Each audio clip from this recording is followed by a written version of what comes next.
For the first time, the international community is directly intervening militarily in Libya. The UN Security Council today authorizing all necessary measures to protect Libyan civilians from Muammar Gaddafi, including but not limited to a no-fly zone. The resolution passing in a 10-0 vote tonight at the Security Council. 5 countries that had been expected to not support a no-fly zone, including Russia and China, abstained from the vote instead of voting no. Part of the urgency driving today's vote was Mr. Gaddafi's military advance on Benghazi. Benghazi is Libya's second-largest city. It is a stronghold of the rebel forces. Gaddafi himself phoned into Libyan state TV today to promise a massive offensive tonight against Benghazi. Prepare yourselves for tonight. The traitors, the heretics. There will be no mercy, no compassion. We'll tumble the walls on top of you. Wall to wall. How did the residents of Benghazi react to that? Well, thousands of people gathered in the main square in Benghazi and shouted at the television screen there in defiance. Others in town reportedly fled toward the Egyptian border. Hours after Gaddafi's threats on state TV, thousands of people still in Benghazi watching again on television as the UN Security Council voted to give them as yet undefined international military assistance. The crowds erupted into cheers when the measure passed, fired guns into the air. They set off fireworks in celebration.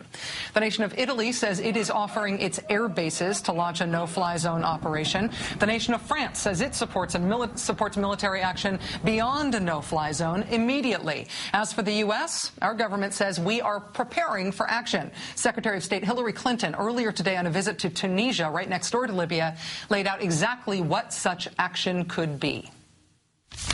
A no-fly zone requires certain actions taken to protect the planes and the pilots, including bombing targets like the Libyan defense systems. In other words, enforcing a no-fly zone in some ways looks a lot like waging a war.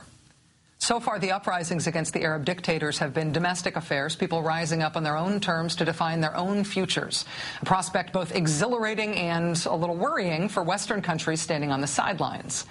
Now, with Western intervention in Libya declared today, does that now make Libya a qualitatively different kind of fight? Is this the West's war now? Joining us now is Steve Clements of the New America Foundation. He is publisher of the Washington Note. Steve, it's nice to see you. Thanks for your time tonight. Thank you, Rachel.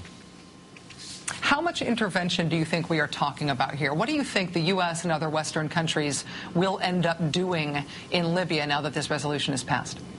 Well, if the rebels in Benghazi can hold out another day or 2 days, I expect you're going to be seeing immediate action. The French have been straining at the bit to come in.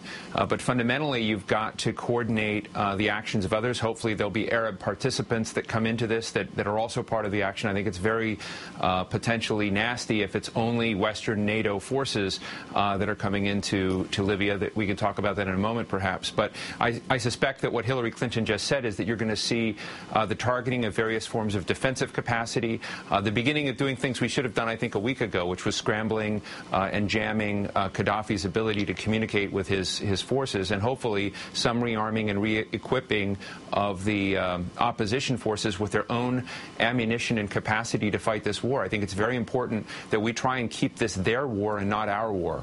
And I think it's very important that you raise this issue, because the frame now changes. It now comes into what are we doing as opposed to more exclusively what are these brave protesters able to do on their own. Yeah, and to that point, Steve, I mean, one of the concepts that President Obama himself has articulated about Egypt and about other uprisings in this region is that Western intervention can undermine the character of these uprisings. It can do more harm to the rebels' cause than good if it changes the framing of these things dramatically enough. How do you think that concern balances against the desire to intervene in this case in Libya?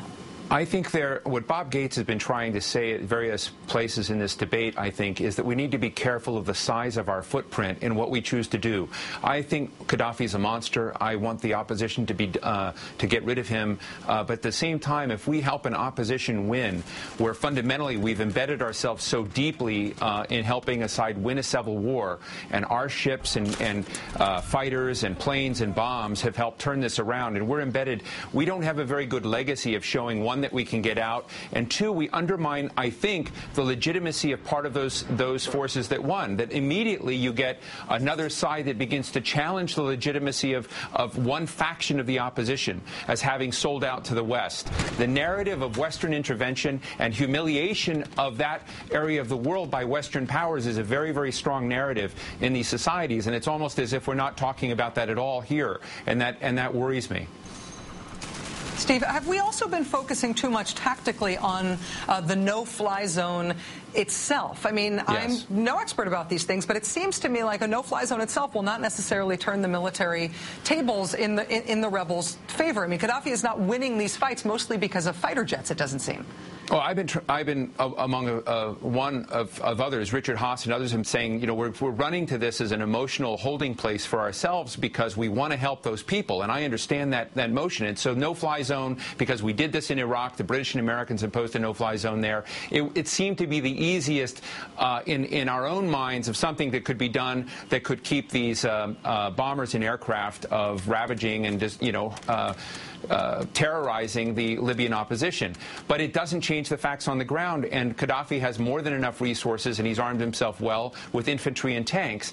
And so what we saw, when you talk to the Libyan opposition, I've just returned from the Middle East in Doha and was able to meet with a couple of the opposition leaders who explained to me what was happening is that they were literally running out of ammunition in these cities that were just close to Tripoli, and they were being pushed back, and they could not get ammunition quickly enough and supplies quickly enough. Even with the French recognizing the Libyan Opposition Council, the French were not yet supplying the weapon system. So we're all rather late in trying to do the small footprint kinds of things that would have helped the opposition stand stronger against Gaddafi. I think that we could have been feeding them intelligence. We could have been scrambling his communications and blocking his communications rather than him being able to scramble and block theirs.